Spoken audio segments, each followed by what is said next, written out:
Hello guys, good afternoon guys. Hello, hi. Hello. Oh, what are you doing there? May kurma. Okay, to form the another beam. Oh, Go, go. one beam is Go, go, go. already finished, and this and these handsome guys are making another beam.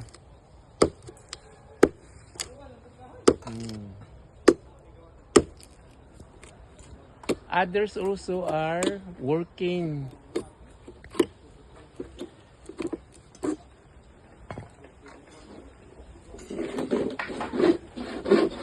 Hi guys!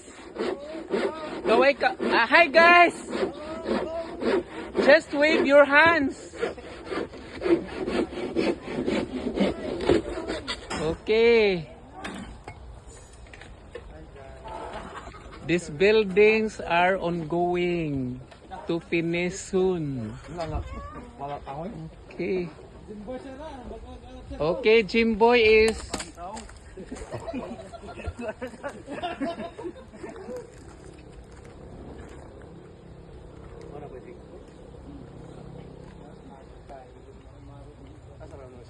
Ahoy ko. One. Ahoy. Hi guys! Hi guys, afters! Oh, wow, that's nice.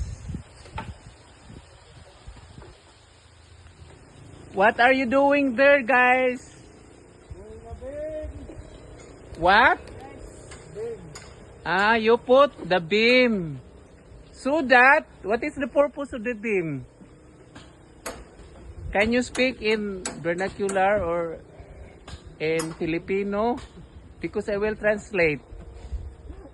What is my question is, what is the purpose of the beam? Say it in Bisaya.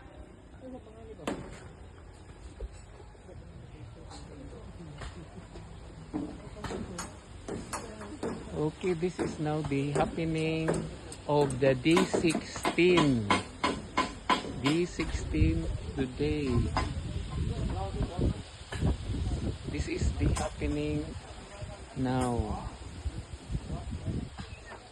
There are many sand and gravel, and then they put it in the sack.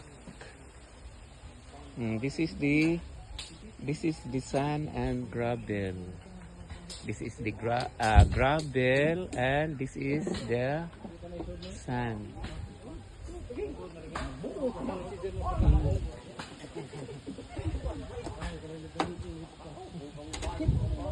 Oh, the workers are so busy.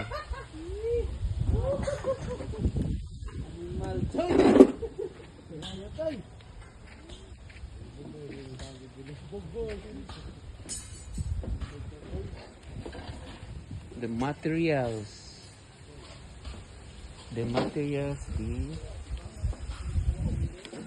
bar, the steel bar.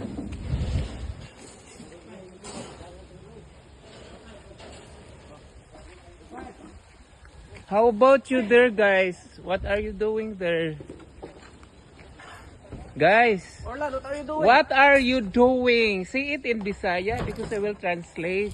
Gabasik para kurma. Okay, they are making. They are working with a plywood.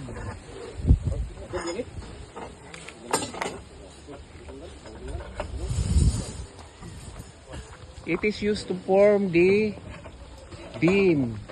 They're in the upstairs of the building.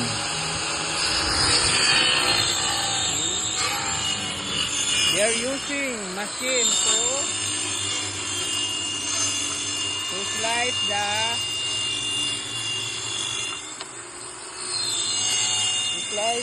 plywood.